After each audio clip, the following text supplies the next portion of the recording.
Today's episode is brought to you by Gray Block Pizza. Gray Block Pizza is in Los Angeles at 1811 Pico Boulevard on the way to the beach. Gray Block, get that hitter. Today's guest is a man that I've wanted to come in for probably about a year, I guess. And he is, you know him from Last Chance U. He's quite a polarizing figure. I mean, if he were in the wilderness, he would be a polarizing bear. He's also the author of Hate Me Now and Love Me Later. It's a new book. You can get it on Amazon. Ladies and gentlemen, Coach Jason Brown.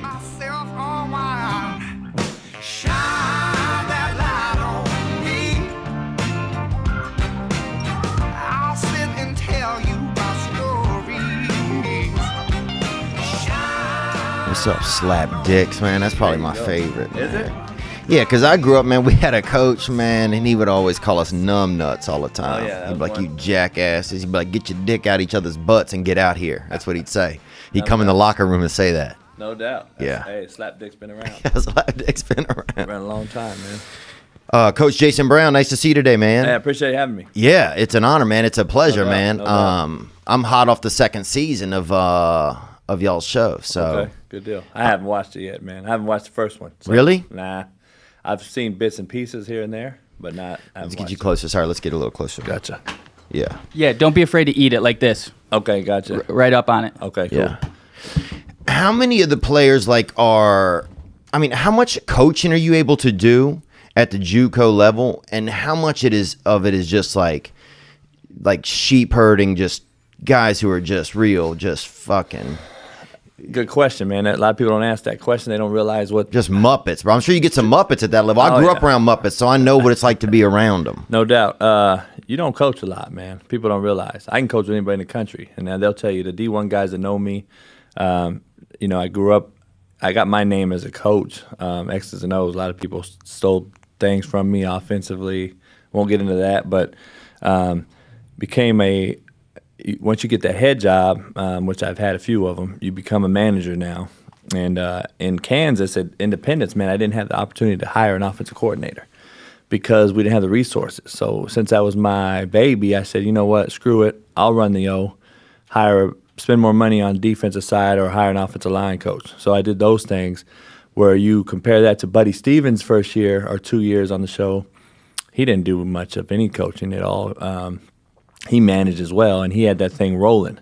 I was in the process of building like he did, but he's been there 10-plus years. I was there year one starting this program, so I said, let me take the offense. He's got the resources built up to where he could hire some coaches and pay them.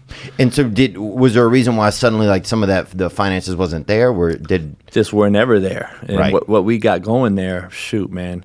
The money that we raised, me and my boss, Tammy, we came up with a lot of money to get some decent coaches that we could get, but we still had, so I'd average about 15 to 17 coaches a year, more than anybody in JUCO.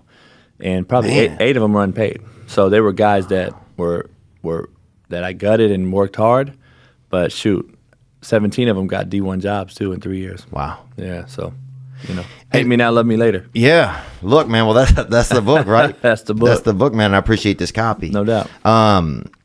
But how much of it, when you get a lot of these players, because at that level, it's a lot of players that have already had a first and second chance, kind of, or is that not the case? Is it a lot of guys who you're able to go and get them right out of high school and bring them in directly? So I get three types of kids. Okay. All right. So one is the high school non-qualifier. He didn't qualify out of high school. He was a Division I prospect. Yeah. Didn't have the grades.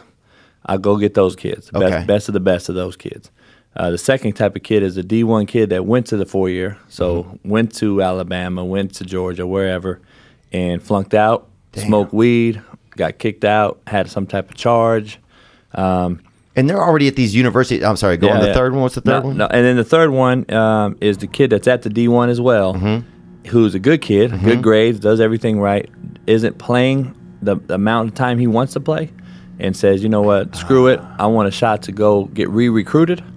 Comes to me, and that's a Jonathan Banks that played at Tulane, or he was at Kansas State actually. So came from Kansas State to me, back to Tulane. Yeah. So those are what we call 4-2-4 kids. They were at a 4-year, came to a 2-year, and went back to a 4-year. Okay. So we get a lot of those. So they're coming down to get the tape, to get the film, Yep. to get the stats, and then go back up to another place where they can start work immediately. No doubt, no doubt. And I've had, last year alone we had 28 D1 transfers, and nobody in the country has that, but only 8 of them played. So usually you think about it, a lot of those kids are broken. They're they're probably, we call damaged goods. So the D1 coach that sends me those kids. Because you're herding sheep, and some of the sheep have like prison time. Oh yeah, no You're doubt. Like, damn, this sheep's tatted up. No doubt, no doubt. And I got and I gotta fucking massage them. I know, that's what I'm saying, bro. You're trying to make veal out of lamb. Yeah. That's wild. Chicken salad, chicken shit. But we get it going, man. The D1 coach sends me the kid over most coaches because of the fact they know my reputation precedes itself as far as when my kid leaves me, he don't fuck up at the next level. Really? He don't get kicked out. So 222 kids, which I'm most proud of, Division I in my coaching career. Never had a kid get kicked out of a 4-year or go to jail that left me. That left you and went to a 4-year? Nope, never. Is that, you don't see a lot of that on the show? No, I know. They don't. I know. They don't show a lot of that stuff. Yeah. They don't really. We had 101 kids sign scholarships in 3 years there, which is no, nothing close to that. And they don't show that really. They don't show all the names. To put it in perspective, the first year show last year when we won it, 5 kids they showcase: Emmett Gooden, Rakeem Boyd, Malik Henry, Bobby Bruce. Yeah. They don't show the other 40 kids that signed Division I. There's 40 kids signed D1 that year. I see. And so you're only getting a taste. And is that because they only chose those kids to do the kids kind of like do an initial interview and then they're like, okay, these are the ones that we want to focus on? They do. They spend tons of time early on trying to find who their guys are going to be. The storyline. And so, it's unfortunate. Like Jermaine Johnson this year is at Georgia. Yeah. Number 1 player in the country. Coy Dang, the number 2 player in the country, who's at Cal. We had both of them. So, and you never even saw Coy. You didn't see him at all. So, Is it because they didn't fucking rob McDonald's, or is it they didn't have the broken life that a lot of the other ones did? Who knows? Right. They kind of stayed out the limelight. They just did their business, handled it, and got on. But we sent a kid to Cal Berkeley, Coy Dang. Wow. And we sent a kid to Vanderbilt in the same season last year. A kid named Dante Carey Williams. That's never happened in junior college ever. Send a kid to Vanderbilt and Cal. The reason I say that is, I don't know if you know, Cal Berkeley and Vanderbilt are probably the 2 highest prestigious academic schools in the country. JUCO kids don't go to those 2 schools. Right. So you're saying that, a lot of the work that you do, the show obviously doesn't reflect that. Not at all. It's just not part of their story. Yeah, not part of the story. It's Hollywood. They got to make ratings. And, if I'd have known going in and did some more research, because, Greg Whiteley, the producer, does a great job. I think he depicts it the way that I don't think he's out to screw me or anybody. I just think that you could be the best filmmaker in America, and he's a great one. He filmed Mitt Romney for all those years, and that documentary he did on Netflix. He has a lot of shows. Mitt Romney with the who did the climate change? Was that Mitt Romney? No, that was is Mitten? Is his first name Mitten? I don't even know who the fuck. Jesus. I don't even know who the fuck it is. But no, that was the other dude, Gore, wasn't it? Oh yeah. I think that was Gore, but one of those fucking guys, slapdick, global warming deal. Yeah, but bro, Jesus, Mitt Romney, I guess, was running for president or whatever. I don't know shit about him. But he did his documentary, the same deal.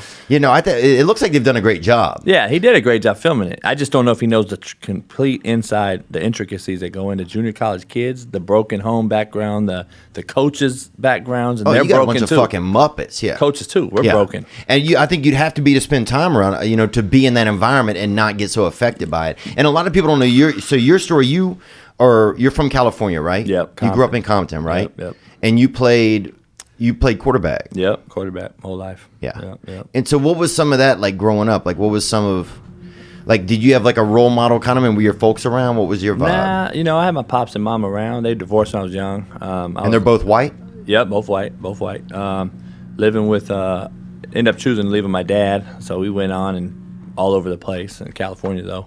And then he was a truck mechanic, diesel mechanic, and liked to drink and come home, fall asleep, and probably why they divorced, to be honest. But you know how that goes. He was a roughneck, and so I love Diesel, bro. yeah, that's what he did. But then So I had those guys. It wasn't like I didn't have the support. They were there. They were there for me. It was just one of those deals where I was kind of on my own the whole time, doing my own thing, man. You seem like a guy that likes to do your own thing. Yeah. So some of it is you just making your own choices. Some of those environments make you become that person. Product of your environment. Yeah. I'm a chameleon, they call me, man. Yeah. I can walk into any type of any home, any background, walk down any street in the country, in my opinion. And I think that real recognizes real. Yeah. And they know I'm not fucking with that guy. Yeah. I like that shit. Yeah, you seem like a guy that would fucking hit somebody with a sword, bro. Yeah, I mean, years ago, I used to look that shit up. Did you? I would hope somebody look for trouble? I would hope somebody looked at me. I just, I just think that they knew. Yeah. Nowadays, they still know, but I'm not looking it up. Back in the day, I would look at you a little longer, but, you got to grow up. You got to mature, man, Yeah. Yeah, you got to be brave, I think. I think you got to be brave in certain type of environments, No doubt.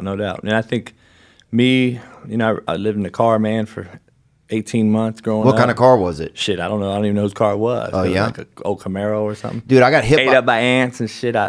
Fuck it. Too bad. Luckily, it wasn't back east where it got cold. Yeah. I don't think the car had windows. But you might have froze out, dude. I got hit by a Trans Am when I was 3, dude. Trans Beautiful, Am. too. My mom had a Trans Am. Did she? Yeah, This one was silver. Dude, my dad was more excited about the car, bro. You know what I'm saying? My mom's over there making sure I'm all right. And my dad's worried about the car. Yeah, my dad's asking me where he got it. Oh, really? Like, damn. Shit, I had a Buick Riviera, 63 Riviera, man. Ran off the road by got chased, man. And being a knucklehead, man, some gangsters were chasing us, and we had to get out of there and got hit by a car and ruined it. My pop was pissed, man. It was his baby. Damn. Shit happened. The show, do you after your second season with the show, did you have a different view of Hollywood coming out of it, kind of? Did you have a different... Yeah. I didn't know. So I didn't watch it. I was like, fuck, I'm not going to watch myself. And so then, Really? Nah, yeah, exactly. Still haven't watched the first year. Dude, because you seem like the guy that will watch you. Nah. What happened was they sent us the show early, right, before anybody, and they were like, so me and my boss watched the first 3 episodes, I think, to get ahead of it PR wise. Oh, that makes sense. So the town folks and everybody, the haters, we knew how to combat whatever was going to be brought our way. Right. And that's why we watched it a bit. But I was even like cringing in my own skin, like I don't want to watch myself, like it's crazy. Well, was there any thing specific you didn't like about yourself? I mean, I know what some of that is like, but is there anything specific for you that you kind of... I thought there was so much shit left out that it was just they were kind of pegging me out to be this guy that was result oriented, so I was just doing everything that whatever to win at all costs, right? And so I think they put that out there. And then, can you do anything else at that level, though? No, you can't. And that's why, like, these guys aren't staying. Like, they're not staying there for 4 years. Nobody's going to stay for. Nobody's looking to stay in the community unless they get arrested. It looks like I get them 6 months to 18 months, max 18. Mostly 6 though, because I got mostly D1 transfers, and all I'm doing, I'm having them 6 months and sending them right back. The 18-month kids are the good high school kids that didn't qualify that I get. So that's a little bit different. A little different. Those are a lot of those kids went D1. A lot of those kids, majority of those kids are the ones who made it. See, the first show don't show the 35 other guys that signed D1. Delrick Abrams at Colorado, who will be a draft pick. Wow. DJ Williams, who's a Jim Thorpe Award nominee this year. Wow, they really? don't show him at Utah State. They don't see that. You don't see all those guys, man. Because if you see that full picture, it definitely gives a little. Yeah. It changes really the scope of, I think, how people. So many guys. Yeah. I mean, Ray Buford's at New Mexico State, who was a transfer. He was at Minnesota.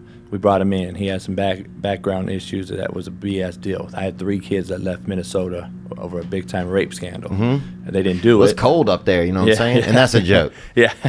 That's a joke. So I got him. Oh, you got to get a little bit closer, Justin. Okay, and I got him there, right, and fixed him and got him re-recruited. And a lot of D1s wouldn't have touched that situation. And the Title IX deal now, they don't want to touch it. Yeah. And my reputation, though, of when I put my name on a kid, those D1 coaches know this guy, he ain't fucking around. You like a used car lot. You're almost like you're running a used car lot. No, it is. And they know if my word is on it, that it's reputable and my kid's going to do right. And they're all thriving. All 35 of those other kids, other than the 5 they showcase, all started at the D1.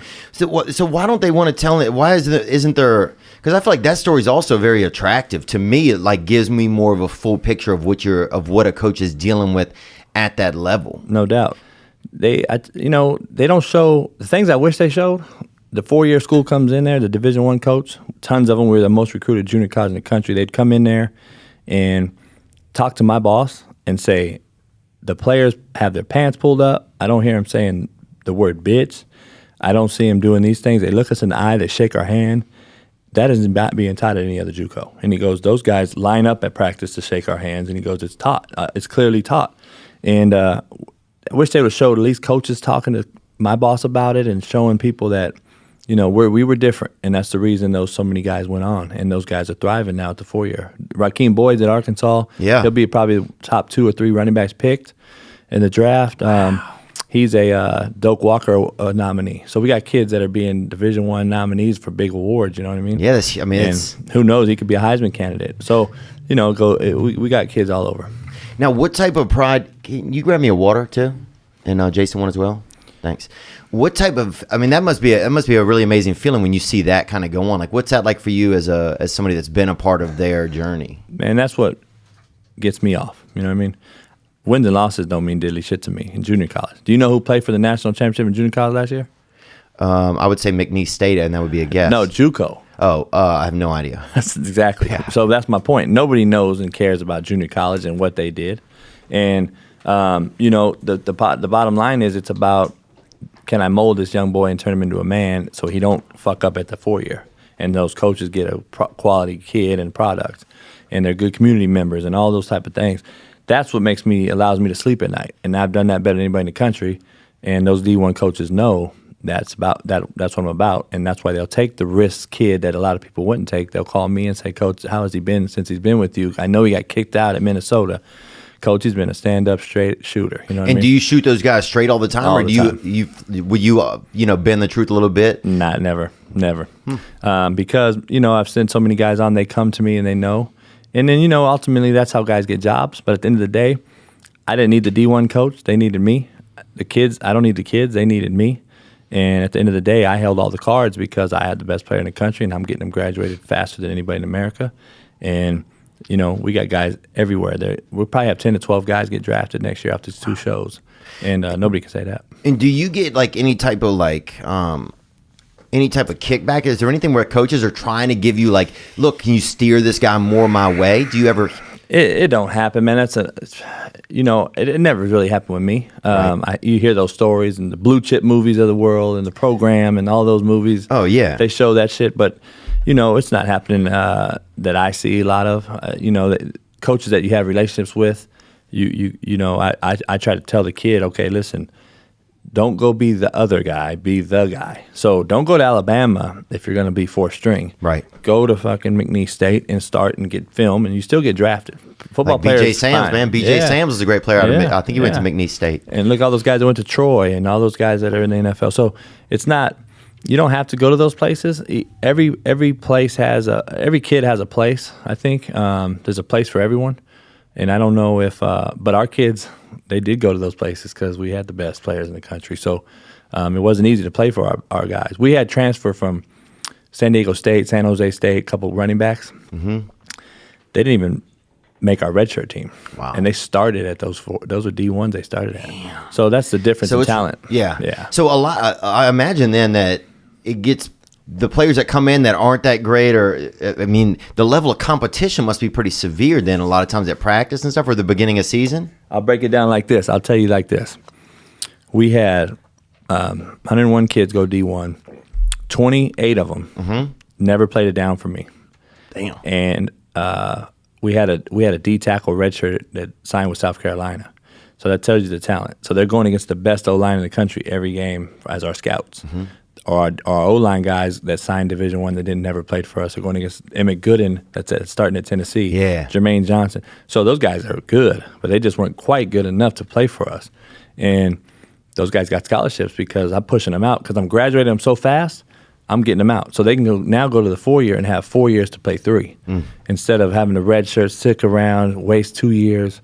I'm getting them out if I can get them graduated and they have enough film on practice, because we film everything. Right. They got practice film going against our guys they're signing D1. Yeah, we don't even see that. No. Is there?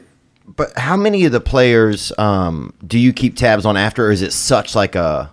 Is it such a river of players going by that you're able to really follow up with many? Or Nah, I stay in touch with them, man. You know, I know statistically speaking, I keep track of all those accolades, kind of. I know how many kids I sent on. I know how many kids, out of those 222 kids, man, 126 of them have earned their bachelor's. 26 of them have earned their master's. Those are things I care about. The show makes it look like half of them can't even fucking read. They can't. So the truth of the matter is those guys can't read. And I try to tell these people, these academic so-called professors, you know, I was told that a guy told me, a professor at Independence when I took the job, I met with the teachers and I told them, these are my expectations. My kids are going to sit in the fucking front row. They're not going to have hats and headgear on. They're not going to play on their cell phone. Coaches are going to be walking them to class because they're going to check every single kid. Wow. And so it's an investment. So I'm letting you guys know, if anything's different, let me know. So I try to build a relationship that way. So it's a couple weeks into school, and the teachers are like, man, it's the most engaged we've ever had a football program. It's unbelievable, da-da-da-da. And then there's this guy in the back on his phone. He's a professor. And I go, and he tries to raise his hand. I go, well, first of all, I wouldn't take your hand in my class because you're on your phone. So I'm just, they didn't like me. But he goes, well, Coach, Emmett Gooden can't take notes. He don't know how to take notes. He won't pass my class. I said, well, fuck, do you think Richard Sherman knew how to catch a football until I taught him? So, like, people don't realize, like, you got to teach these dudes. Yeah. So I told him, this is what I told him. I said, Emmett Gooden did not turn down Notre Dame to come to Independence. I said, I don't think you fucking turned down Notre Dame either to come to Independence to teach. How about we teach these cats? And that's why there's a chapter in my book called Playing the Game. So I teach these kids how to play the game, because the academic side of this thing is a game. Is it? And I don't believe this thing isn't built on intellect, man. It's built on, and I mean life. Right. I think the kids, if you're good community kids, good-hearted kid, you're mean right, you do well, I think it's built on that and how you treat folks. The teachers are going to work with you, then you're going to figure it out. Yeah, you sit in the front, you go see the teachers in their office hours, after hours, you sit in the front. And this is what I tell kids all the time. I said, you know what, you're gonna sit in the front row and have a relationship with these teachers. Dress appropriate, sit in the front, be engaged, ask a question. Yeah. Everything I've been teaching these guys since I was been a coach.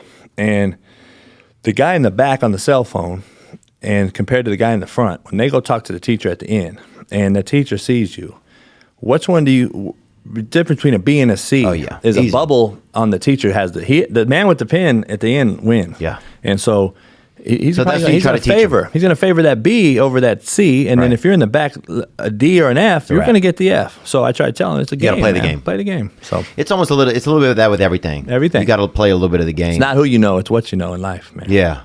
Yeah, it's at least a good mix. I screwed that up. It's not what you know; it's who you know. Yeah. So that's just how it goes. Well, look, man, I fucking love when you screw shit up, man. Dude, so many people love your personality, man. It's almost like it reminds me of, it's like Barnum and Bailey, kind of like a little bit of like the guy that runs the circus, you know? Yeah, no doubt. But kind of like I don't want to say like a wig of Barnum and Bailey, and sometimes we use the term wig in here, but yeah, like I'm trying to think about what it is. It's almost like, So Michael Rappaport, good friend of mine. of course, I saw that before I even knew you. He said I'm the most entertaining guy since Sopranos, and so he was like, and that's a made up guy. He goes, you're a real guy, and so you know, Greg Wiley, man, he's a producer. He chose to pick us, for whatever reason. I didn't know why, and I said, I asked him one day. I said, why did you pick me? For your personality, right? And he goes, you're the most unfiltered guy I've filmed in 20 years. And I said, well, all right. Then why then towards the end of the second season they make it look like that's the reason why they don't want, or why is it just they had to make a show, or do you think they had something against you? Nah, they didn't have nothing against me. Yeah, so nothing like that. Yeah, me and Greg have a lot of respect for each other. The thing is, I asked him, I said, at the end of the day, why did you want to come here? And he goes, well, this is a specific story. And Bobby, it involved Bobby Bruce, the kid on the show. Yeah, and Bobby's you really get engaged with him. Yeah, and I it was like a son to me. And I said, listen, so I bring him in and I'm ripping his ass, and Greg, and they go film him.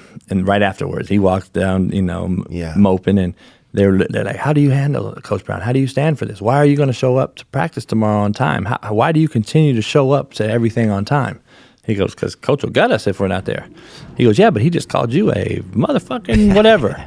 He goes, oh, really? He goes, my mom calls me worse than that. And then he goes, well, Coach Brown called you this, and this. He goes, yeah, but he loves me. Yeah. So that kind of, I think, teary-eyed Greg, and I think chose him to stick with me but I wish that would have been shown more. Right. Now that you look at it. Yeah, they don't show that as much. Yeah. They don't show that as like, and that's kind of like what podcasting is. It's like you know who people are, and then it's not about everything that they say. What's the most watched thing on social media?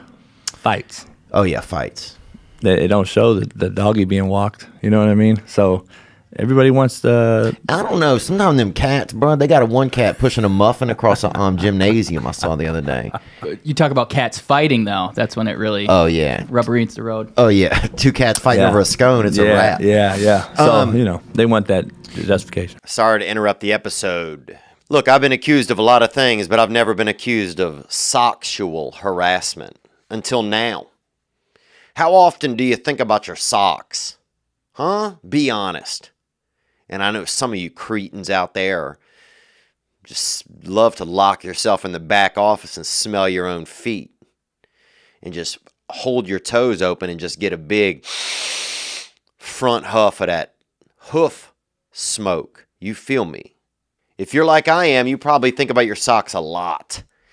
But I recently discovered socks that changed the way I think about my entire existence. And they are Bombas.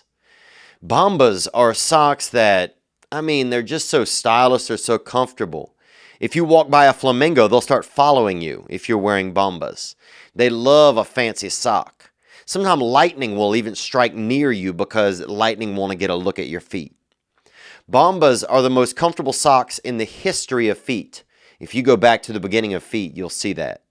They're made from super soft natural cotton, and every pair comes with arch support, a seamless toe, and a cushioned footbed that's comfy, but not too thick. They know what they're doing. They're not just aimless socks. With many colors, patterns, lengths, and styles, Bombas look great in the gym, at the office, and out on the town. Ooh, who's the guy with all the flamingos following him? Bombas are what feet daydream about. And for every Bombas purchase you make, Bombas donates a pair to someone in need.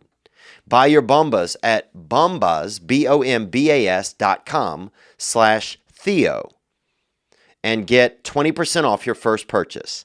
That's BOMBAS.com/THEO for 20% off. BOMBAS.com/Theo.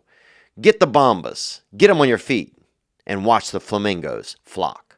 Did you start to become more a character of yourself in the second season? And I don't know if you cannot become more of a character yourself. I noticed it even on stage and performance. Like you do a show and you start to watch yourself, and then it's like, oh well, is this what kind of what I am? Nah. Like you mean like if I was trying to act a little different? Well, just if you notice at certain times, like okay, right now, like and they're filming me, and I know they're filming me. Nah, you see on the show, I don't know if they put it in, but on one of the episodes, or I think they talked about, but I ripped the staff, or the coach, or the kids. I bring them in, rip the coaches and the kids, and I was basically like, I don't give a fuck about these damn cameras, and then you can get the fuck out, and. But is that how you really felt, though? Yeah, we were losing, and I think the kids. I knew that our team had gone Hollywood. We played 10 games last year. We were better than all 10 teams by far, athletically. Yeah, it wasn't even close. Garden City played for the national championship last year. That's the team I was formerly at. Yeah, we were beating them 21-0 within 4 minutes. Like that's the team we had, and it wasn't even close. They played East Mississippi for the national championship last year, and. That just showed you we lost 6 days out the week, where every other year I've coached, we've won 6 days out the week.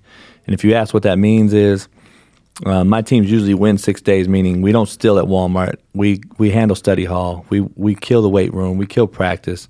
We're good in the community. We treat women right. We didn't have that last year. I cut 36 kids, fired 7 coaches.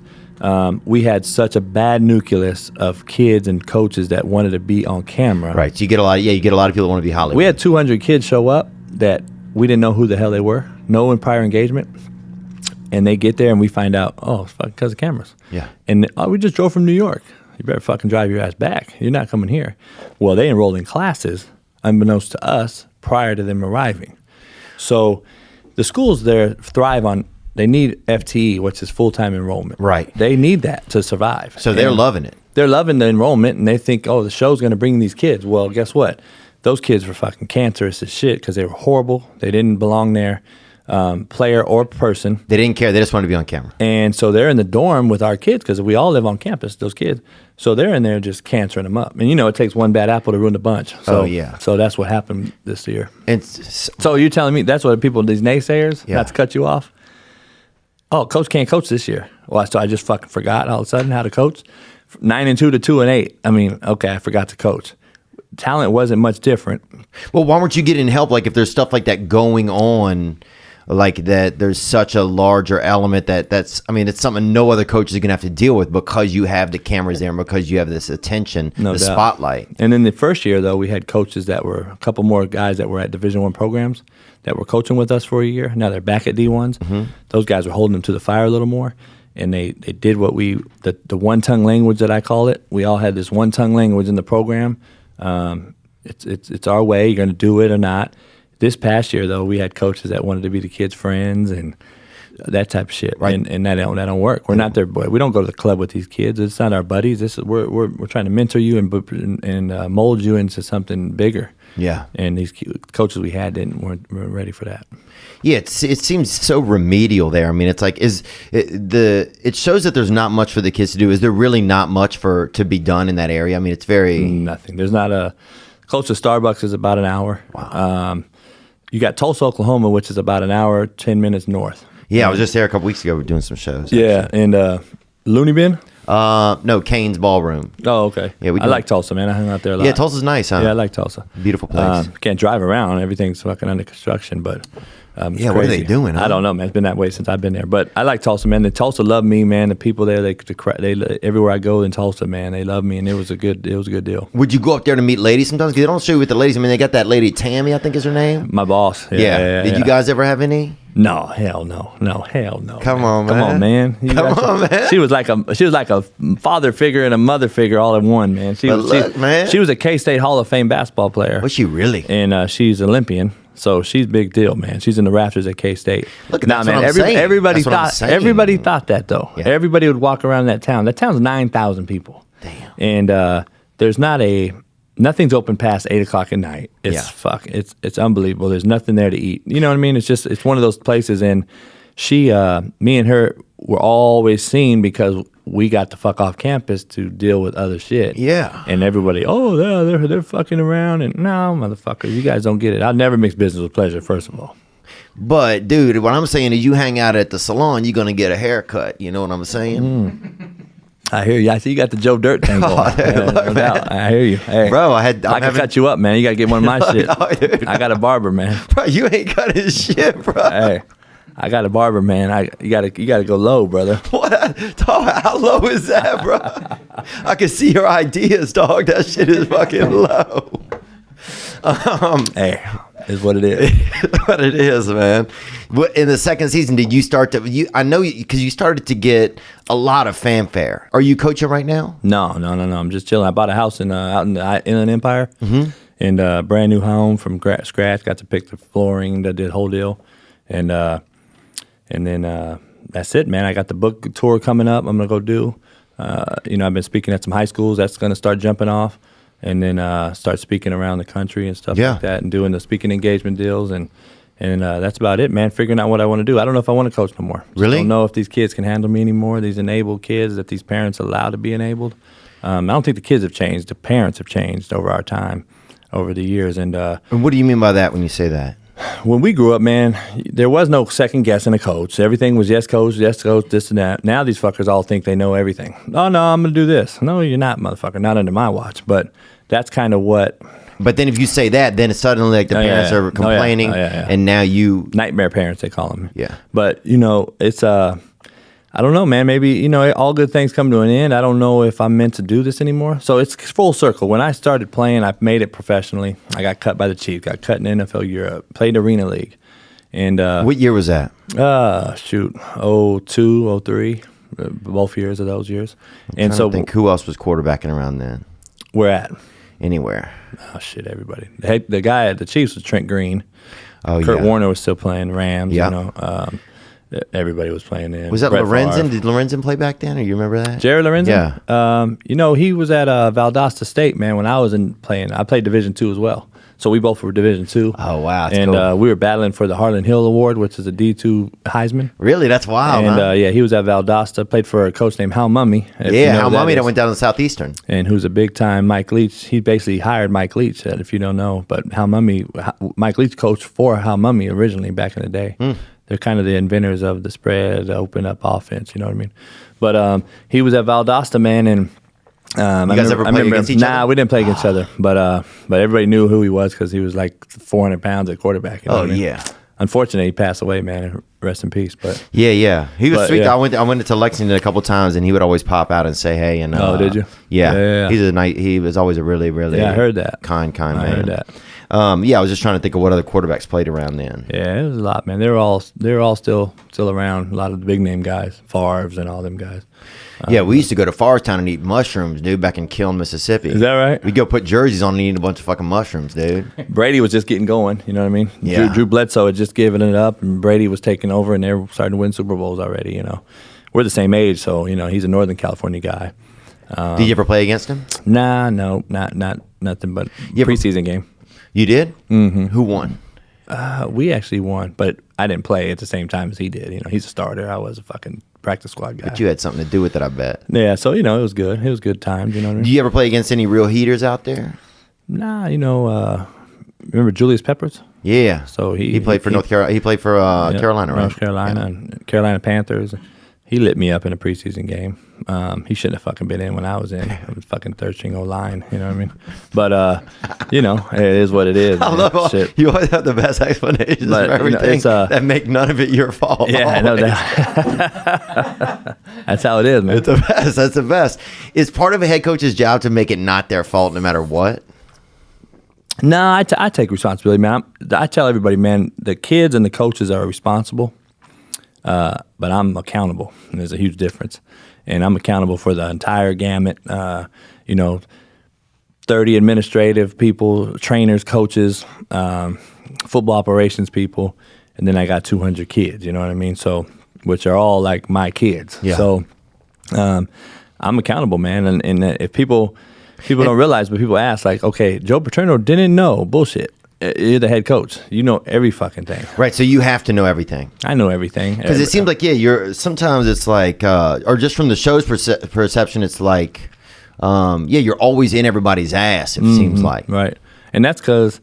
But I guess you have to be. You have to know what's going on if you're going to be the one who has to be accountable. My thing was, I don't want to get a call from the cops and you didn't tell me first, coach, assistant coach. I should know every fucking thing before it happens because you guys are in them dorms. You know what's going on. If you have any relationship with your players, you know exactly where the motherfuckers are. And that's how I was as an assistant. My kids weren't getting in trouble. And as a head coach, the number one job of an assistant coach is to protect the head coach. One. The second most important thing is don't let shit get put on the head coach's desk. And those are two things that I never allowed as an assistant, and I try to teach those assistants. If you want to get a big time job, that's what you got to do, and it comes off okay. If I'm hate me now, love me later when I get you the job, because at the end of the day, man, you know it's a results oriented business, and that's what's in that book. And you win the game or you lose it, man. There's no gray area in football. Last time I checked, they fucking check score. Yeah. And the kids graduate or they don't. They get a scholarship or they don't. Those things come on me, and. Last I checked, the assistant coach doesn't have a win-loss next to their record on the resume. So do you think you played the game of it sounds like you played the game of getting kids to the next level pretty well. Yep. Right? Yep, It sounds like that game you played pretty well. If you look back on your years, even if you look back on the show, I mean, even though it's kind of like that's kind of a selective interpretation, what do you think you could have done better or differently or, you know? Shit, man. There has to be something, man. There's a lot of stuff, man. Probably little things, you know. I would have loved to have hired an offensive coordinator. Right. We didn't have the money, so it was like it wasn't in my hands to do. And did you take a bigger salary? Was there a reason you guys didn't have the money? Like, would there have been? No, I got raises here and there, and I got up there, pretty high, and it was decent stuff for me. But I got my offensive line coach really high, my D coordinator really high, the one that's on the show, living in the dorms. Is he a neat guy? Yeah, I've known his older brother for a long time. Martin, is that what was yeah. But, his wife, I guess, tried to bash me, which just comes off pretty fucking unappreciative. But I got her an AA degree for free, but fuck me, right? And also, I didn't hold them guys hostage by any fucking. They had plenty of opportunity to go get an apartment in town. Yeah, they made enough coin. Yeah, but they chose to do that. But I guess the show shows them like I'm the fucking devil, and I kept them there or something. But I knew his older brother for a long time, and they should talk about me firing him and all that. I did fire him, but nobody knows why because they didn't know what he did, and he admitted what he did, and I hired him back because I loved the kid. I know his older brother. Yeah. We kind of grew. He's from Pasadena, JUCO guys, and so it came off from his wife kind of unappreciative, in my opinion, what we did for him because he was like the second or third highest paid D coordinator in our league. He could have went out and got an apartment, but they don't show those things. They don't show that. Mm-hmm. Do you feel unappreciated? I'm not going to cry over spilled milk. No, of course not. I mean, I will, dude. Look, but I've cried a couple times in this podcast, but look. I'm not going to, man. The town, would you know who where Independence, Kansas was if the fucking show didn't come there? No. Nobody would. And you wouldn't know any of those kids, and probably 17 coaches don't go Division I, and there probably isn't $3 million brought into that town because of Netflix. And so I guess in that regard, yeah. We got a question that came in right here from because we have video questions that came in. Let's see. Yeah, and this one's related to about the town's attitude. And that's not me in a disguise, even though me and that guy have a very similar nose. No doubt. Hey, what's up, Theo? Gang, gang, gang. Coach Brown, just wondering, how did the people in Independence, Kansas treat you? Do you think that they were racist? Not towards you, obviously, but I feel like they didn't like the football team. Do you think that any of that had to do with race? Thanks, Theo. Gang, gang. Gang, bro. Is that guy stealing a bulldozer? I didn't feel that at all. I didn't feel like there was any racial tension, really.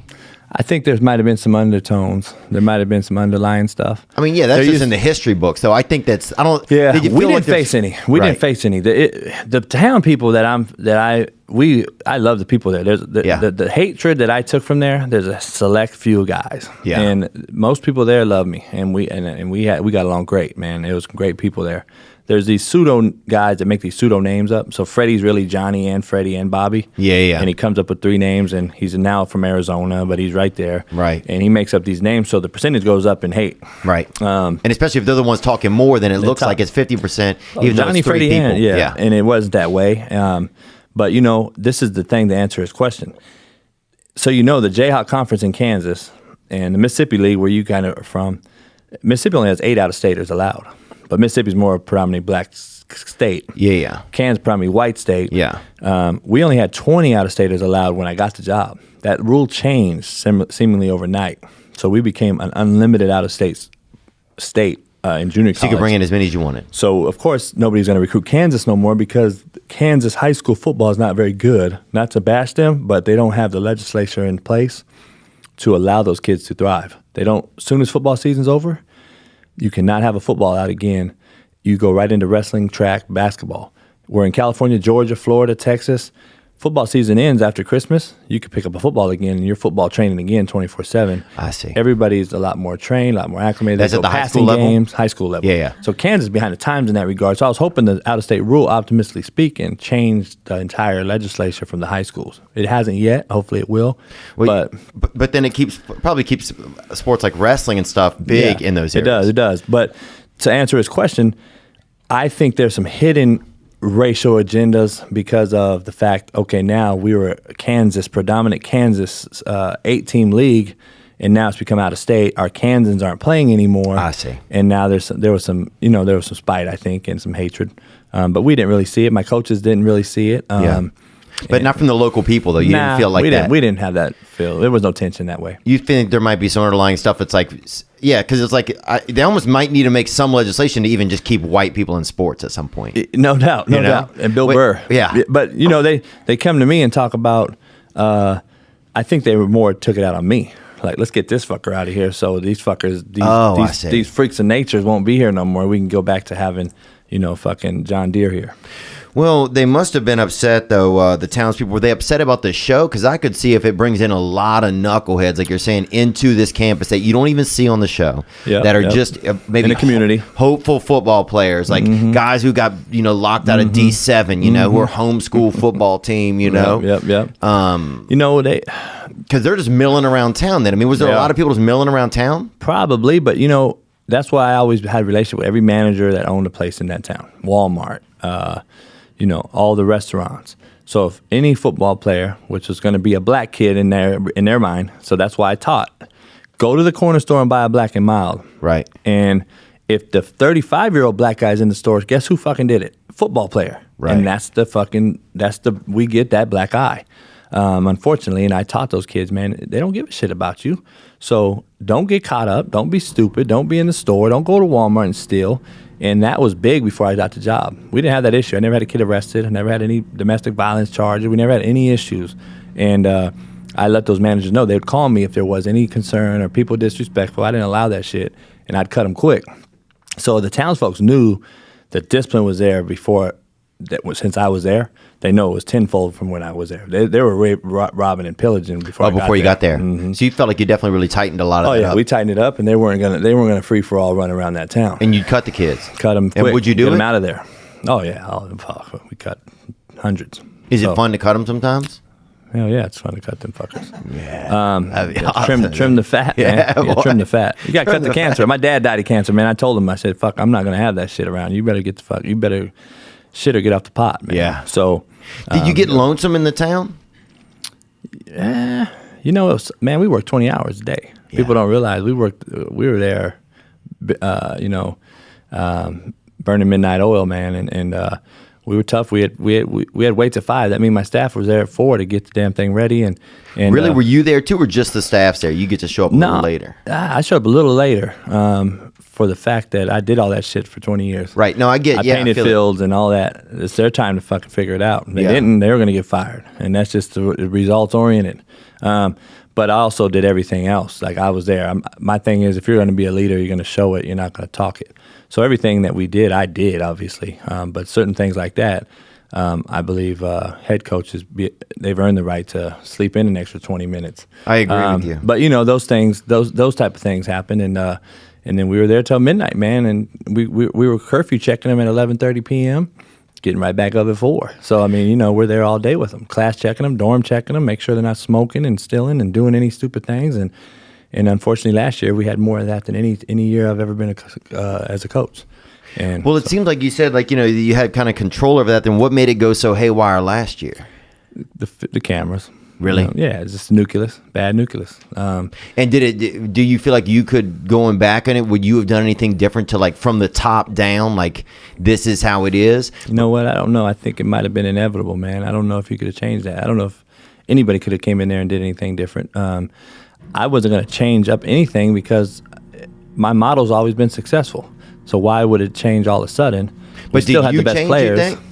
I don't think I changed. I think because the ego is dangerous, man. I noticed from my own ego, my career's changed a lot. I've worked for 15 years, and in the past year, it's really gotten a lot different. Yeah. And sometimes it's tough for me. I'm tough. Sometimes we've gone through stuff here working with my producer. It's been tough for me to learn to work with others, but it's been tough for me to learn who I am as I'm becoming more of I have to be more responsible and stuff. We all grow. Yeah. It's been tough for me. I've had a lot of struggles with it. Yeah. And sometimes it's my own ego. Sometimes it's insecurity. It's a little bit of everything. I think football coaches, especially head coaches, are probably the most egotistical humans on earth. I think football players are the most egotistical people on earth, and I think that's where you get the headbutting going on. But I don't think I changed. I think as the year went on, you can see. My boss made a comment the other day. You can see in the show because she watched it. You could see on the show how you just were like, "Give me the fuck over this year," because you didn't want to be around those kids, those coaches, nothing. And I didn't. And that's why I was week 5, to be honest with you, I was thinking about what I'm doing different next year already. And I already had the plan. I was doing it every night till midnight or 2 in the morning, 3 in the morning in my office building this year's team. And is that because if you don't win that year, if you don't get to that high, like if you're not undefeated, then it doesn't really matter, or what is? Nah, just that I knew the nucleus we had, and it was just a bad batch, man, bad batch from top to bottom, and I knew I was starting over, and I was going to gut this thing, and we were going to get back to the basics. And character first was what I was changing. So I had character first wrapped everywhere in the facility, and that was going to happen. And that's so that German kid that I hired, that whole issue happened with. I hired him to be a graphic design guy, and he was a manager. Came from overseas, came out there, and I got him a job on campus. Fed him every day. I said, listen, if you can help me wrap this facility, get it nice, I'll let you be on the team. You'll never play, but I'll let you be on the team. What was he going to be on the team? A soccer player? I don't know what he would have been. But he did a good job, and I let him in. He helped me wrap that thing, getting all of that going. Yeah, I will say that a lot of stuff looked good. Yeah, so that place was bad when I got there, man. It was, you don't even know. I built everything with these, man, and that's the most rewarding thing. I think the blood, sweat, and tears you put in, and when you win it, and that's the most rewarding deal in anything. But he did he backstab you a little bit? I didn't think it was that bad. Texting you calling my buddy Hitler, that doesn't mean anything to me. It's like I don't give a fuck. It's like it's a joke between friends, and it's a fucking. He called himself that, and that's when he got there. He did that, and the team called him that. And everybody called him that word. And Digital Hitler, I think, is one of his screen names. Yeah, it's crazy. He had the Mein Kampf book he'd walk around with. Damn, right? He did a lot of that. It's all going to come out, man. The truth, and the thing is, man, he did a lot of that stuff, and the kids were going to kill him, man, after the whole deal. And even though I'm getting investigated, I'm having to protect that kid from getting killed by the players. And people don't know that. And I hired the mad for it because they were trying to fire me over it. And the players wanted you there. Yeah, and they were like, "Motherfucker, your ass calls yourself that. Now you want some 15 minutes of fame?" Right. And you see in the show, I guess, Greg, I thought depicted it right. You see us. Kids are calling him that. Well, I'm calling him that on the field in the office. He's laughing and giggling because he knew. And you see these text messages that were put in there. There's stuff scratched out. Yeah. On the media, there's some stuff missing that's unbelievable, and how people take your opinion and run with their own opinion and run with it. Also, it's a text message between two people. Who gives a shit? If I'd say Nick and I'm sorry if I'm being a Hitler today, or let me ask you this: did you know this? My boss, the president of the college, was of a Jewish descent. Who? Barnwood. Barnwood. Yeah, I knew that. So he's up there saying these things in the academic building. I get wind of it. I bring him in the office. I suspend him. I had a huge issue with him and females. Females are coming to me left and right like he's super scary to them. Yeah. And he's creepy. Oh, and dude, he made my fucking ovaries hurt a little, and I got a cock. You feel me? So he's breaking into the weight room, man. And bro, this sounds like Selena. This sounds like the person that killed Selena. Fuck. Man, I'm just telling you. Why didn't you let that guy go then at some point? Well, I did. I suspended the guy, and I said, "You're done here." He immediately goes from there to the fucking academic building and doing like the march and shit. Oh. And the teachers call me, and that's when I send out the text. And I was really doing it as a joke to say, "Listen, I'm trying to help save your ass, but I'm your new boss, basically. Get your ass over here and see me, because you're not going to do that shit under my watch, under my program, and make us look bad as a football program." So that's why I regret that. I regret doing that way, because obviously nowadays with the soft-natured people that we live in this culture, society, they want to get 15 minutes of fame, and they're going to blast you out. And I don't blame the kids, man. I don't blame the kid. You don't blame him? I don't blame him. I blame the cowardly grown folks that pushed it. I get the kid a job on campus. It's the guy that employed him that pushed this. Right. And it's ridiculous because he wanted some fame. Huh? Not the president. Not the president. No. Because the president seemed to kind of, he doesn't comment on it in the show, but I mean, I knew that he was Jewish, or he seemed like it, but then I was like, oh, if he didn't really comment on it, then he, I don't know if anybody, because nobody cared.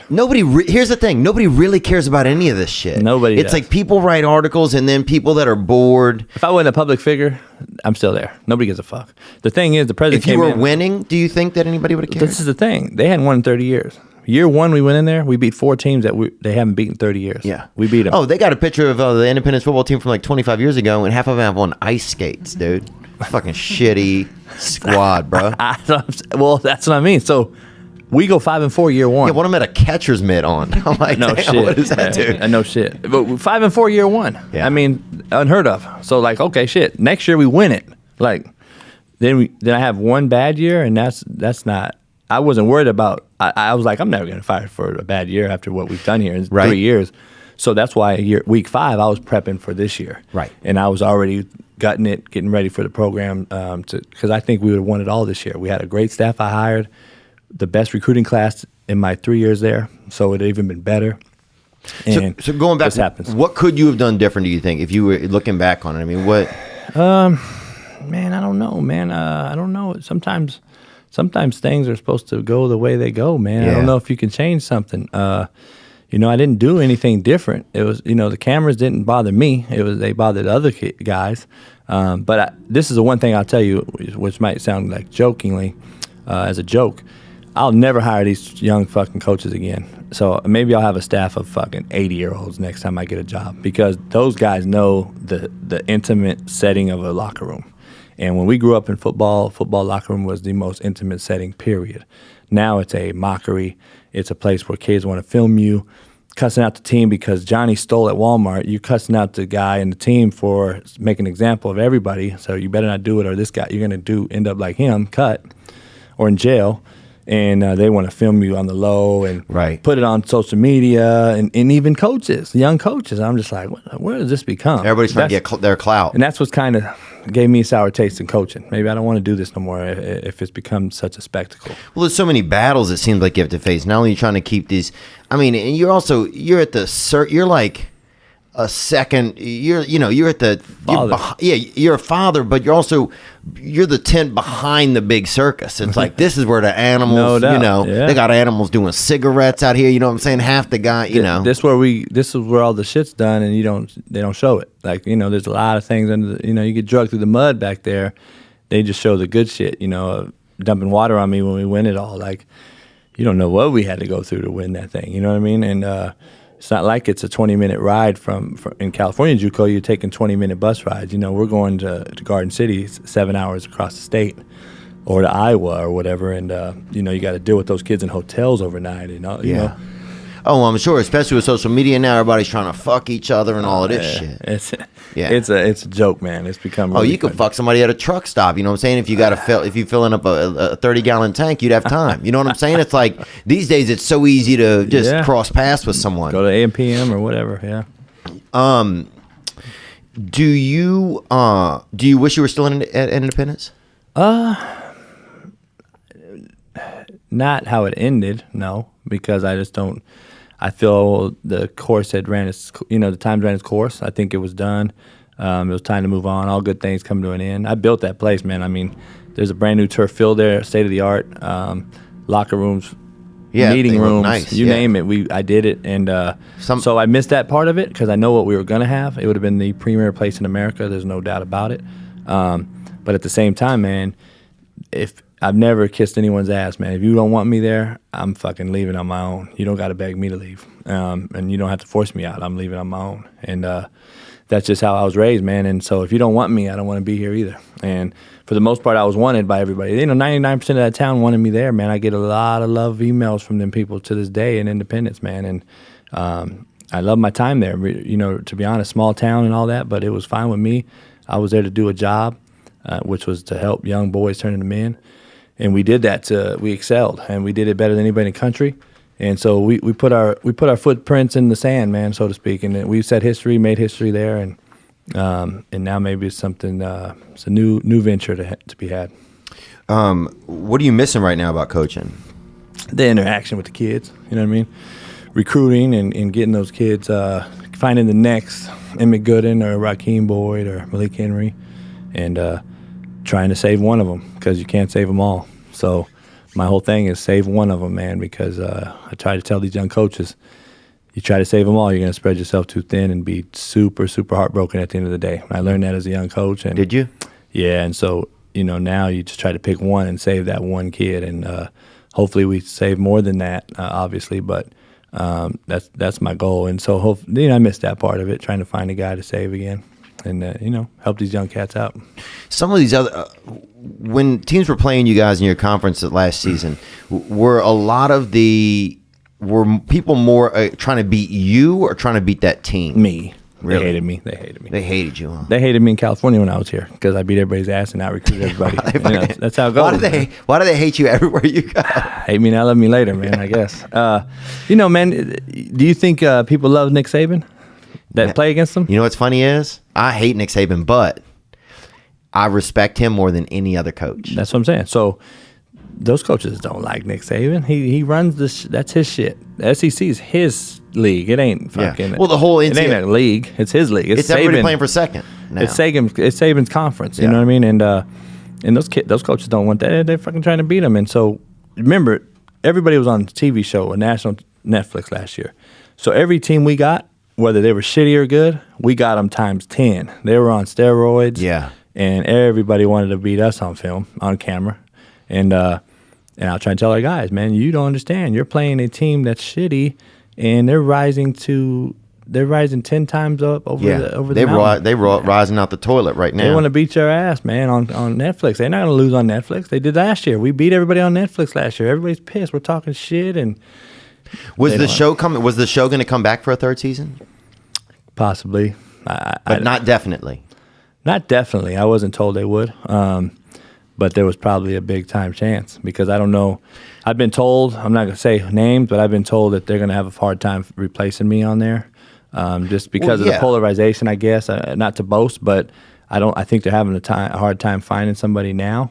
And then how many coaches are going to, now that they see the stuff coming out and how I'm portrayed? Because a lot of these coaches, even in those JUCOs, know me. They know that ain't the real me. Like they're like, fuck, you got fucked over. They're not going to probably accept it too because you're going to do this to me. You know what I mean? Right. So they probably have that battle too. So it could have been an easier deal just to follow me and keep fucking me. Yeah.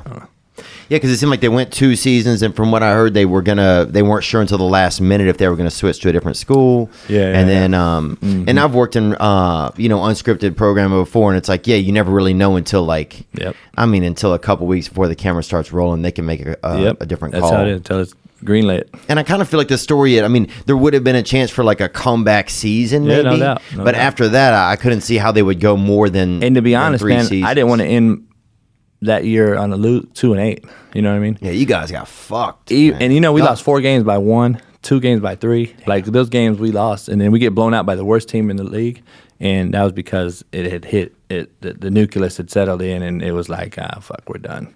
What was wrong with the quarterback that? Because it starts Jay Jones. Yeah, Jay Jones. What was wrong with him? Was he just often injured?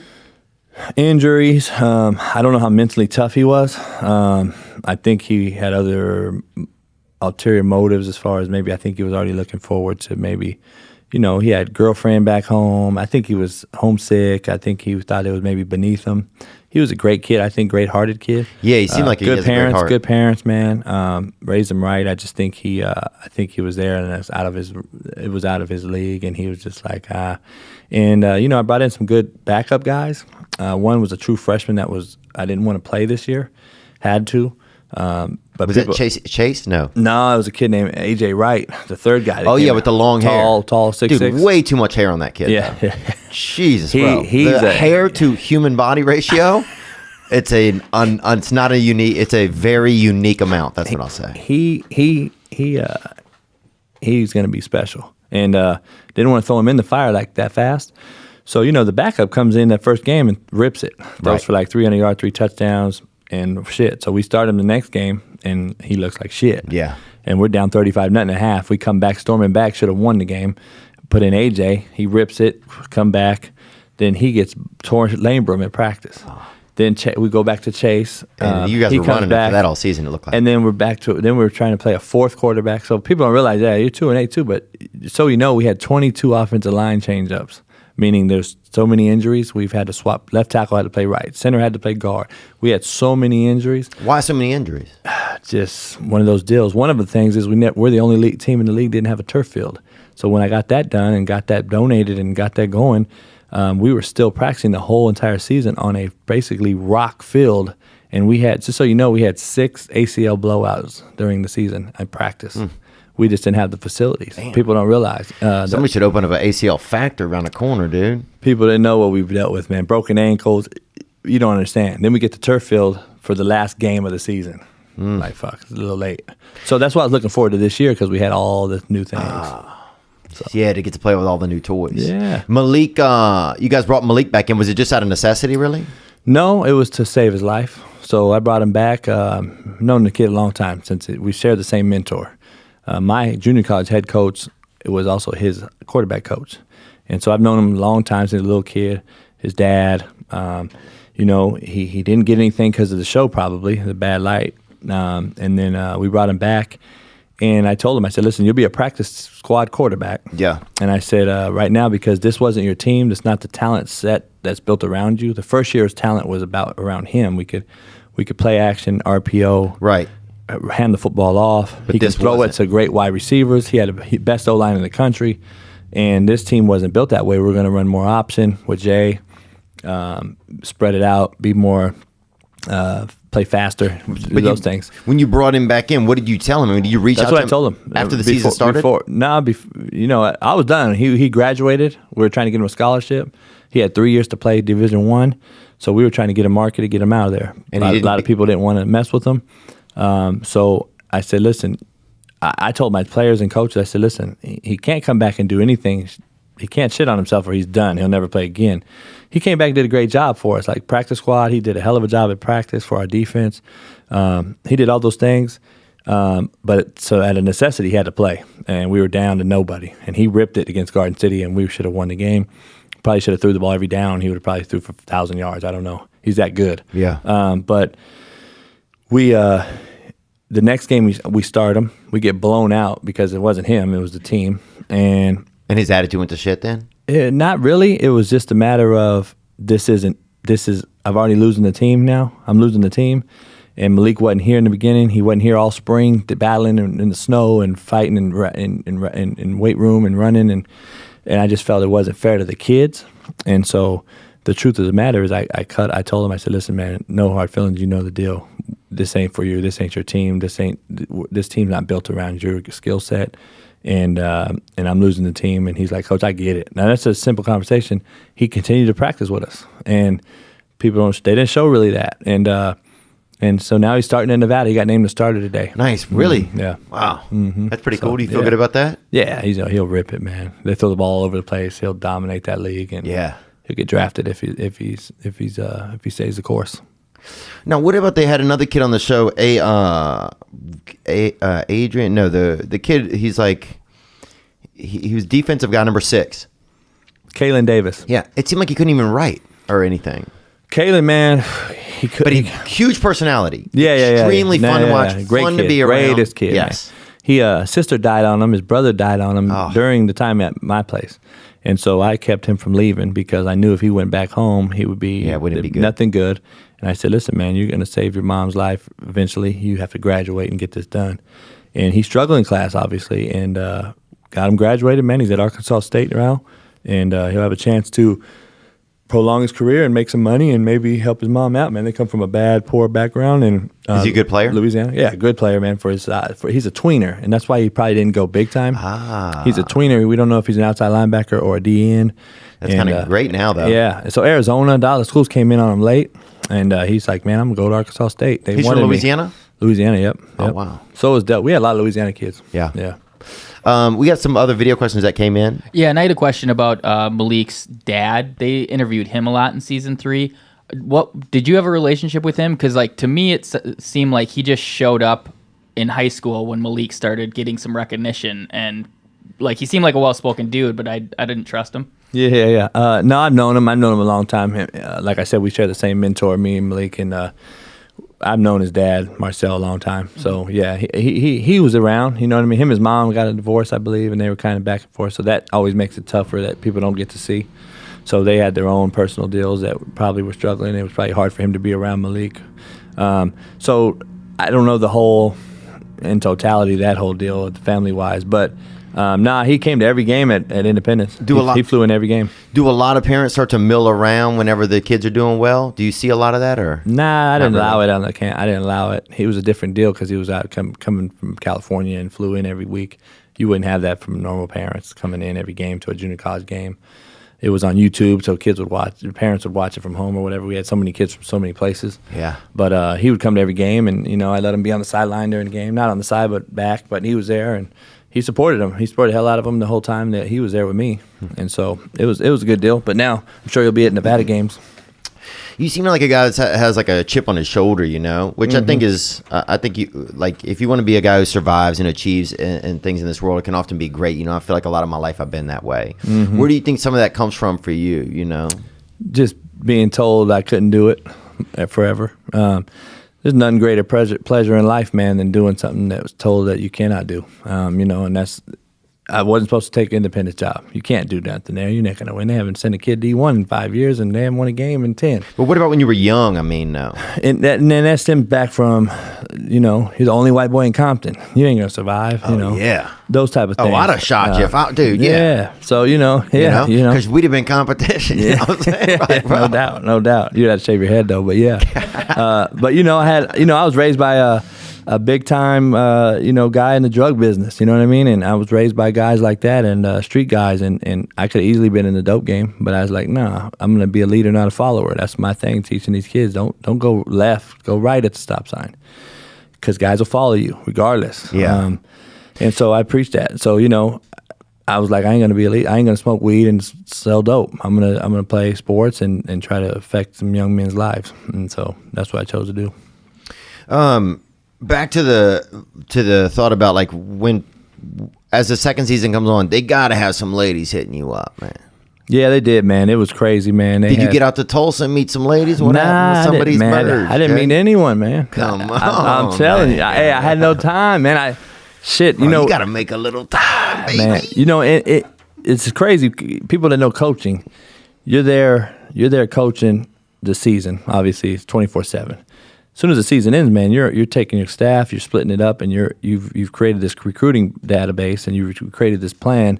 Now we're 8 to 10 guys on the road from the end of the season till Christmas break, and we're everywhere in the country, and so I'm everywhere, man, just trying to get the new batch of kids and right. So yeah, it never ends. Never ends. But Football's still, 24/7. You a human guy with a couple nuts on you. No You doubt. got to at some point want to. Yeah, I was flying them in, man, here and there. There, now we're talking. Not now more, I can't, but I did that. Yeah.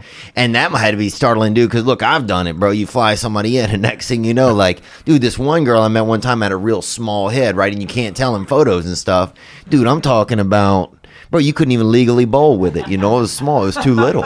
Holy shit. And you can't tell in photos, and then I'm hanging out with somebody that got that, I'm worried her head might, something, dangerous could happen. Yeah, Snap man, off. it's just dangerous. So you can't do that online shit, man. That's just dangerous, It's man. dangerous, What do they bro. call it? Catfish or something? Oh, yeah, I just learned what catfishing. that shit was. I didn't know what that shit was. Yeah. I'd have been damned if I'd have did that and somebody showed up fucking 500 pounds. I'd have fucking, Oh, dude. I would have lost my shit, man. Or you'd have put them on the offensive line. That's how it is. D-line. D-line. They can't move very well. You put on D-line. Let's take another call. We had so many submissions. You got a question? Yeah, I actually Gianna? have a Patreon question right. from Kyle Savage, and he wants to know, I know you just briefly touched on it, but what do you think you would do if you weren't a coach or involved in football? Like, what do you think? What would I do? I don't know, man. Shit. I'm a great recruiter, and that's what I started my name built on recruiting. But selling cars and shit, that ain't me though, man. Even though everybody says, "Oh, you could be a salesman, great salesman," I have no desire, man. I think I was just saying your stable of players. It's like a used car lot. No doubt. Those No, but humans. people have told me before, like, you Oh, can really? sell cars, you can sell ice to an Eskimo, man. Why don't you just sell cars? And I'm like, nah, that ain't my thing. And probably because they don't help nobody, in my opinion. You know what I mean? Right. So you do have a feeling really that you feel effective when you're able to help people?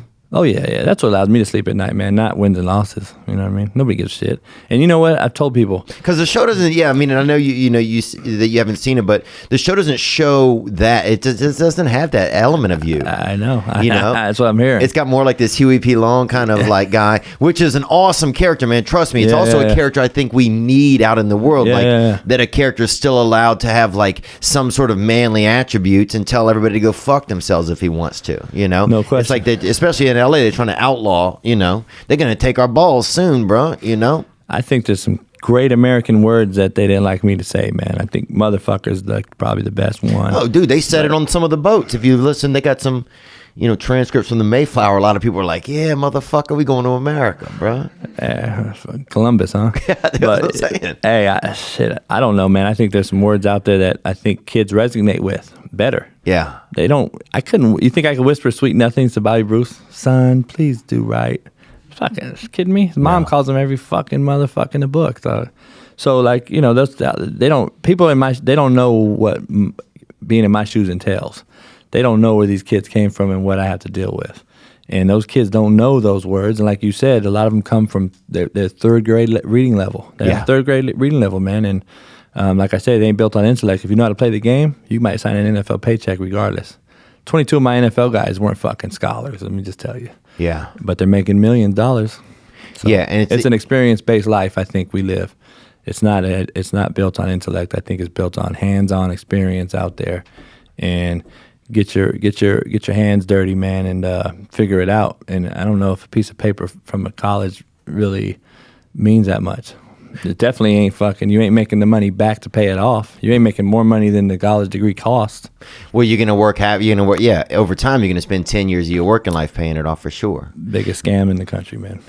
But yeah, it's interesting because at that level, then the only thing you can do, you're not a parent to these guys. I mean, you can try to be you can try to be a shoulder here and there. You can try to be a role model, but the scope of time that you have with them, the fact that everybody knows this is just a curve in the river. We're trying to get you back upstream. There's no bones about any of that, is there? No, not at all. I don't. Like I said, I told people are all saying, we won the thing last year. Yes. And everybody I saw in public, not one person said, damn, coach, you're a hell of a coach. You fucking won. Da-da-da. So everybody this year was like, man, you're going to get bashed for going 2-8. I said, no, I'm not. Nobody gives a fuck about that, watching that part on the show. I have not yet been told, you're shitty, you went 2-8. Nobody gives a fuck. They were like, damn, you're a crazy motherfucker, coach. We love you. Yeah.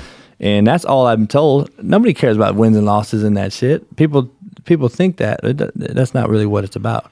Now, in the SEC, it's wins and losses. Right. In NFL, it's wins and losses. Right. You're not molding your boys into men and making them. Yeah, you guys are sous chefs down there. You guys are like prep, you're chefs, but you're like prep cooks. You're fucking getting these ingredients ready. We're gutting them and cutting them and skinning them and all that shit. All you guys, you hunters fuckers do. Would you? Yeah, definitely. Would you take a job at a different level, you think? I would if it ever was that time. You know what I mean? I've had offers way back, and not as a coach, but like an off the field role and stuff like that. I don't know if I regret it or not. Maybe I should have took it. Clint Eastwood of recruiting, man. Yeah, see, I did that, man. I think everybody knows that, but they're scared, man. You got to understand. I was told by a great man one time, like, you know why you won't go D1? I'm like, what's up? Well, first, you're rough around the edges. Two, what's going to happen when you leave Independence? Where are they getting the kids? What's going to happen when you leave Compton College? Where are they getting the players from? Because I had the best players. And so those guys had to get those guys from somebody. So if I was on their level, kids disappear. And so never looked at it that way. And kind of stuck with me. And I was like, fuck, I'm start charging these fuckers then. Yeah. Should have. I would love to see a TV show of him coaching Pee Wee football. Maybe. Ooh, shit, I don't know if I could do that. Get to them before they're corrupted and entitled. Yeah, I hear you, but shit, I'd be fucking in jail, bro. A little slap dicks. The parents and everybody fucked. Oh, fuck them, bro. The Trump administration would have me in jail, man. Dude, the Trump administration would hire you, I think, bro. Oh, well, fuck, maybe, I don't know. I think, look, man, I think you do. I need somebody in my corner, man. You do great, man. I think you have a lot of people. I think you have a lot of people in your corner, man. I think it's just nice to hear somebody fucking yell "fuck" sometimes, you know. I appreciate it, man. I wish you could put me on payroll then.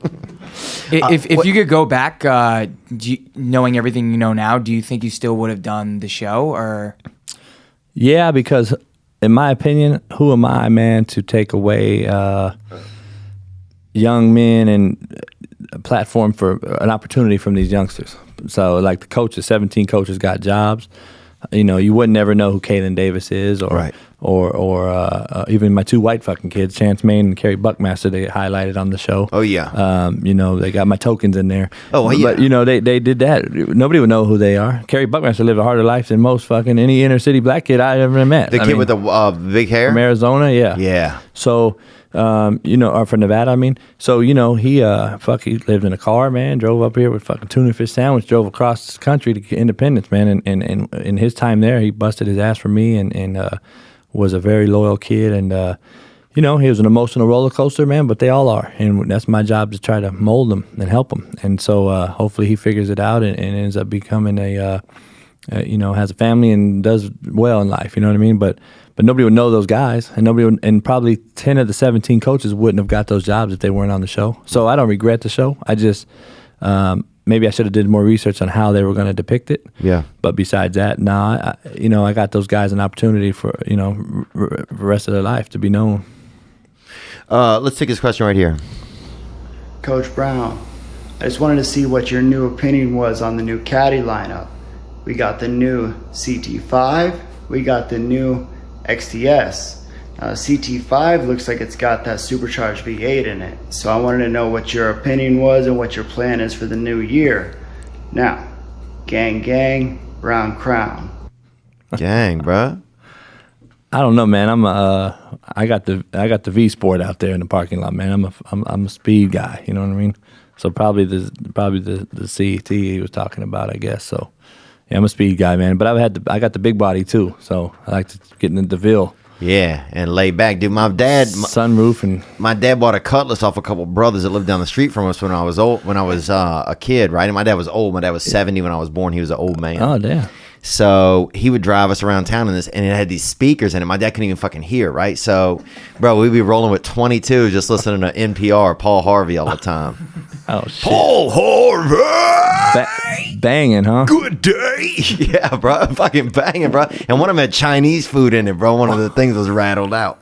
What was the shit called back? What, donks? Or what are they called back down there? They put the big ass rims on a fucking Cutlass? I don't know. People just called them, I think, spinners, 22s. I don't know what people called them back then. No, you weren't born when spinners were around. Fuck you. No, I was before. Yeah, that was probably when I was like that. 16 or something. Spinners, Latrell Yeah, Spreewells or whatever. That's when they 18. started. Those are the. How old are you? 22s, I think, was the only thing I heard. I'm 39. Are you? Yeah. Okay, you're younger than me. Shit. Some people said, yeah, maybe, I don't know if they fucking had rims then. Nah. White wall. I remember some White people walls. paint the white walls. That was it, dude.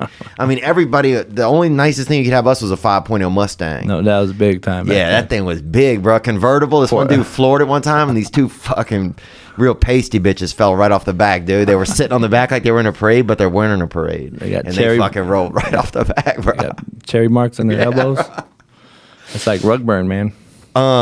Jason Brown, I'm trying to think of a neat job that I would like to see you doing, man. I don't know, man. You might be one of the last ones like you, bro. Yeah, I know. That's what I'm hearing, man. Somebody maybe. I don't know. We'll see what happens after this, man. I mean, shit. It's a bestseller book, man. It's so like Tony Dungy went on Twitter and was like basically telling people, I played for coaches that didn't coach like Coach Brown and you didn't need to cuss and stuff.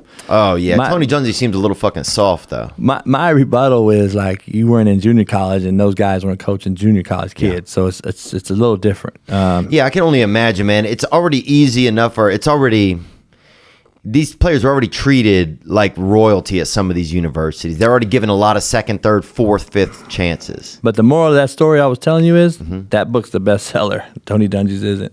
Gang, bro. I respect it. I gotta go with that. Yeah. I'm ahead of Tom Brady too. Fucking believe that or not. And his book sales, I don't know if I believe that. Yeah, Google it. Really? I was just told by my publisher I was the #1 book. I hope so. She ain't lying. I'm a fire ass. Look, I'm ready to read it. They had a coach that gave you a book, the Ego book. Read my quote in there, man. Is it from his? No, I wrote you a quote in there.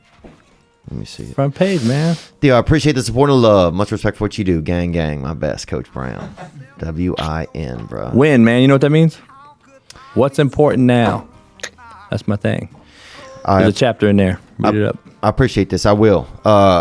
Coach Brown, thank you so much for being here with us. Appreciate you, man. I appreciate it. Anytime, man. I'll do it again. I really appreciate it, man, and wish you the best of luck. And yeah. Definitely. Appreciate you guys. Now I'm just floating on the breeze, and I feel I'm falling like these leaves. I must be cornerstone. Oh, but when I reach that ground, I'll share this peace of mind I found. I can feel it in my bones, but it's gonna take a little time for me to set that parking brake and let myself unwind. Shine.